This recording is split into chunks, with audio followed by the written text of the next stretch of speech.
सभी को काम करीवाजू, हाथों हाथ सभी को काम करीवाजू, सब निपट तैयार साथियों हो जाओ तैयार, अर्पित कर दो तन मन धन, मांग रहा बलिदान वतन। ये रामलीला ग्राउंड है। रामलीला ग्राउंड में यहाँ पर जो भीड़ आप देख रहे हैं, ये पुरानी पेंशन योजना बहाली के लिए इकट्ठा हुई है। देश के कोने कोने से यहाँ पर सरकारी कर्मचारी रहे हैं। और यहाँ पर एक और चीज मैं आपको बता दूं, रेलवे की दोनों ट्रेड यूनियन साथ आ गई हैं, यानी रेलवे के कर्मचारी भी शामिल हैं, इनकम टैक्स के कर्मचारी भी शामिल हैं, सेल्स टैक्स के कर्मचारी भी शामिल हैं, पोस्टल कर्मचारी भी शामिल हैं। और ये बड़ी भीड़ मांग कर रही है पुरानी पेंशन की बहाली की। और यहाँ पर और ज्यादा बातचीत करने के लिए हमारे साथ एनजेसीए के अधिकारी मौजूद हैं और यहाँ पर उनके नेता हमारे साथ मौजूद हैं। हम सीधा बात करते हैं श्री गोपाल मिश्रा जी से। श्री गोपाल जी, इतनी लोग बड़ी संख्या में आए हैं, क्या कहेंगे? मैंने पहले ही कहा था कि लोगों के अंदर बहुत रोष है पुरानी पेंशन न बहाली करने के लिए। वो नई पेंशन स्कीम के खिलाफ हैं। 1 लाख से ज़्यादा लोग आएंगे। आज आपने देख लिया कि 1 लाख से ज़्यादा भीड़ जो है वो यहाँ पर है। ये उनकी रिटायरमेंट के बाद में उनके जीवन की लड़ाई है। तो जब आदमी जीवन की लड़ाई लड़ता है तो पूरे हृदय से, दिल से लड़ाई लड़ने का काम करता है। और ये लोग जो यहाँ आए हैं वो पुरानी पेंशन बहाल करके ही मानेंगे, इसके अलावा कोई रास्ता नहीं होगा। और सरकार को पुरानी पेंशन बहाल करनी पड़ेगी। सरकार को पुरानी पेंशन बहाल करनी होगी, ऐसा भरोसा है यहाँ पर आए हुए लोगों का। और हमारे साथ राघवैया जी हैं, आइए उनसे बात करते हैं। आपने कई आंदोलन किए हैं और आज फिर एक और आंदोलन के लिए आप जमीन पर उतरे हैं, तो क्या कहेंगे?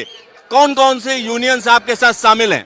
ये जॉइंट फोरम में रेलवे है, डिफेंस है, पोस्टल है, इनकम टैक्स है, शिक्षक ऑर्गेनाइजेशन है, राज्य सरकार का कर्मचारी है।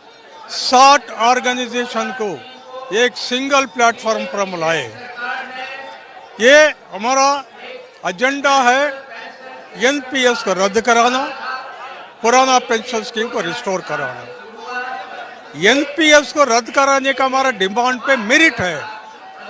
जब पुराना पेंशन स्कीम इंट्रोड्यूस किया 1950 में, वो नॉन कंट्रीब्यूटरी पेंशन स्कीम, 2004 में भारत सरकार ने एक कंट्रीब्यूटरी पेंशन स्कीम लाया, लेकिन तनख्वाह में आधा गारंटी पेंशन नहीं मिलती। इससे क्या होगा, 2004 के बाद में जो नौकरी में आए वो लोग को सोशल सिक्योरिटी नहीं है। जब 35 साल 40 साल सर्विस करके रिटायरमेंट के बाद में पेंशन 2000 रुपया, 3500 रुपया, 4000 रुपया का गया। लेकिन पुराना पेंशन स्कीम में तनख्वाह में आधा गारंटीड पेंशन थी। हमारा संकल्प है पुराना पेंशन स्कीम रिस्टोर कराना। ये सरकार का ड्यूटी बनता है। तो सरकार का ड्यूटी बनता है, ये कहा जा रहा है। श्री गोपाल जी, एक बड़ा सवाल खड़ा होता है। जैसे रेलवे की जब हम बात करते हैं तो कहा जा रहा है 60,000 करोड़ का भारी भरकम पेंशन का बिल है, यानी रेलवे का जो स्थिति है वो अगर पुरानी पेंशन लागू होगी तो खराब हो जाएगी, ऐसा लोग कह रहे हैं, ऐसी बातें प्रचारित की जा रही हैं। क्या कहेंगे इसको लेकर? एक ही बात कहेंगे कि ये सोशल सिक्योरिटी सरकार की जिम्मेदारी है। रेलवे में जो लोग काम करते हैं वो अपनी पेंशन अपने आप कमा करके खुद देने का काम करते हैं, सरकार के खजाने से नहीं जाती है। अगर राज्य और दूसरे लोगों की बात करें तो वो पेंशन देना सरकार का धर्म है। हम तमाम काम ऐसे कर रहे हैं, जैसे कि मान लीजिए लोगों को मुफ्त में खाद्य योजना है, उस पर 80 करोड़ लोगों को लाभ हो रहा है। तमाम योजनाएं जो हैं वो ऊर्जा की, सिंचाई की, किसानों को 10,000 रुपये देने की, आखिर ये सब चीज़ें दे रहे हैं ना। तो आप रिटायरमेंट के बाद कर्मचारियों को घर में या सड़क पर भूखा मरने के लिए तो नहीं छोड़ सकते, और हम लोग इसको बर्दाश्त करने वाले नहीं हैं। निश्चित तौर पर इस सरकार को पुरानी पेंशन बहाल करनी पड़ेगी, आधी पेंशन देनी होगी और उसके ऊपर डीएनएस रिलीफ देना होगा। तो आधी जो सैलरी है यानी जो पेंशन है उसे सैलरी का आधा जो है आपको पेंशन देना पड़ेगा। सर एक और चीज है, कहीं ना कहीं ये पूरा मामला पॉलिटिकल रंग लेता चला जा रहा है, क्योंकि हाल फिलहाल में जो इलेक्शन हुए उसमें मुद्दा रहा है और कई राज्य सरकारों ने ओपीएस को लागू कर दिया है। तो क्या रास्ता दिख रहा है आपको आगे? हमको यही रास्ता दिख रहा है कि सरकार को इस संवेदनशीलता को समझना चाहिए और सरकार अगर संवेदनशील नहीं हुई, पुरानी पेंशन बहाल नहीं करेगी, तो जो असर हिमाचल में हुआ है, कर्नाटका में हुआ है, आने वाले समय में इस सवाल को लेकर के जो राज्य कर्मचारी हैं, केंद्र सरकार के कर्मचारी हैं, शिक्षक हैं, सब नाराज हैं। वो आने वाले समय में जब ये सवाल बैलेट तक जाएगा तो निश्चित तौर पर जो पुरानी पेंशन बहाल करेगा उसी को देश पर राज करने का अधिकार होगा, इस मामले को हवा देने का काम करेगा। तो जो बड़ी बात है वो यही है कि यहाँ कहा जा रहा है पुरानी पेंशन जो बहाल करेगा वही देश पर राज करेगा। राघवैया जी, क्या इसको हम धमकी माने? ये धमकी न है, हमारा डिमांड में मेरिट है। रेलवे में उदाहरण, भारतीय रेल अर्निंग्स जनरेट किए, ऑपरेटिंग रेशियो इंप्रूव किया, पेंशन का लायबिलिटी भर सकते और तनख्वाह भी कमिटमेंट पे फुलफिल करेगी। केंद्र सरकार से कुछ भी नहीं मिलते हमको। मेरा कहना क्या है, हम सजेशन दिए, ये रेवेन्यू जनरेट करने के लिए क्या कर सकते हम सजेशन दिए, और 14,60,000 करोड़ रुपया आप जो लोन पूंजीपति लोग लोन पेमेंट नहीं किया, आप माफी कर दिया। वो कैसा किया? आपका इलेक्शन मैनिफेस्टो में नहीं दिया।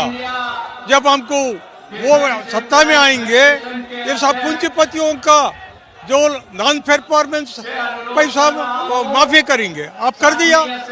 हमारा डिमांड में मेरिट है, लेजिटिमेट डिमांड है। ये पेंशन सुप्रीम कोर्ट का जजमेंट अनुसार पेंशन कर्मचारी का हक है। धारा 309 में, भारत संविधान धारा 309 में क्लियरली दिया, पेंशन एक राइट है, एनफोर्सेबल राइट है। हमारा डिमांड है ये अमल करो।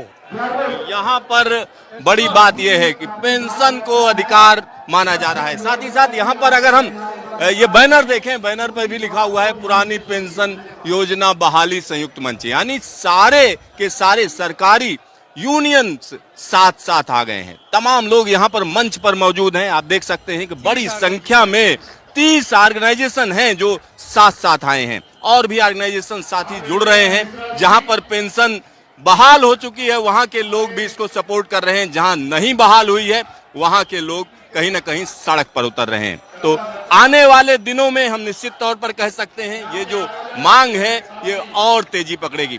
अगर सरकार बात नहीं मानती है आपकी तो क्या रास्ता है? रास्ता यही है कि अभी हम डिक्लेरेशन लेने वाले हैं और डिक्लेरेशन में साफ है, सरकार अगर नवंबर तक हमारी मांग को मान लेगी तो ठीक है, अदरवाइज हम स्ट्राइक बैलेट लेंगे और निश्चित तौर पर समूचे भारत बंद के लिए आगे बढ़ेंगे, जिसमें रेल भी बंद होगी, सड़क भी बंद होगी, तमाम जो है वो प्रतिष्ठान बंद होंगे, राज्य बंद होंगे, स्कूल बंद होंगे, कॉलेज बंद होंगे, यूनिवर्सिटी बंद होंगी और पोस्टल बंद होगा, प्रतिरक्षा बंद होगी। सारे लोग जो है मिलकर के भारत बंद करने का काम करेंगे। हम सरकार से लड़ना नहीं चाहते, सरकार से अपील करना चाहते हैं, देश के प्रधानमंत्री जी से अपील करना चाहते हैं कि अभी भी समय है, टकराव का रास्ता हम नहीं पसंद करते हैं। आप हमारी बात को समझिए, हमारे जो बुढ़ापे का सहारा है वो हमसे मत छीनिए। आप हो सके तो 15 अगस्त को लाल किले के प्राचीर से घोषणा करिए कि हम इनको आधी पेंशन जरूर देंगे और उसके ऊपर डियरनेस रिलीफ भी जरूर देंगे। इससे देश के प्रधानमंत्री की साख भी बढ़ेगी और हमारे लोग भी अपने प्राण पर लगा करके काम करते हैं और प्रोडक्टिविटी बढ़ाएंगे, देश को विकास के रास्ते पर और आगे ले जाएंगे। आपका ढेर सारा धन्यवाद। धन्यवाद। धन्यवाद राघवैया जी, आपका भी ढेर सारा धन्यवाद। हमारा तो क्लियर कट स्टैंड है, जब एनपीएस रद्द नहीं होगी अनिश्चितकालीन हड़ताल होगी। बाद में भारत बंद के लिए भी सारे सेंट्रल ट्रेड यूनियंस का सलाह लेके हम मोबिलाइज करेंगे, पूरा बंद करने के लिए हम आगे बढ़ेंगे। आपका ढेर सारा धन्यवाद। Thank you. यहाँ पर आप समझिए तमाम सरकारी यूनियन साथ आ गई हैं। आप यहाँ पर भीड़ देख सकते हैं कि किस तरीके से रामलीला ग्राउंड में बड़ी संख्या में सरकारी कर्मचारी जुटे हुए हैं। तमाम लोग ऐसे हैं जिनको लग रहा है कि अगर नई पेंशन स्कीम में रहे तो बड़ा नुकसान होगा, क्योंकि सोशल सिक्योरिटी एक बड़ा इशू है। महंगाई लगातार बढ़ती जा रही है तो कहीं ना कहीं लोगों की चिंता भी बढ़ती जा रही है। कैमरामैन हीरा मंडल के साथ सिद्धार्थ, न्यूज स्टेशन, दिल्ली।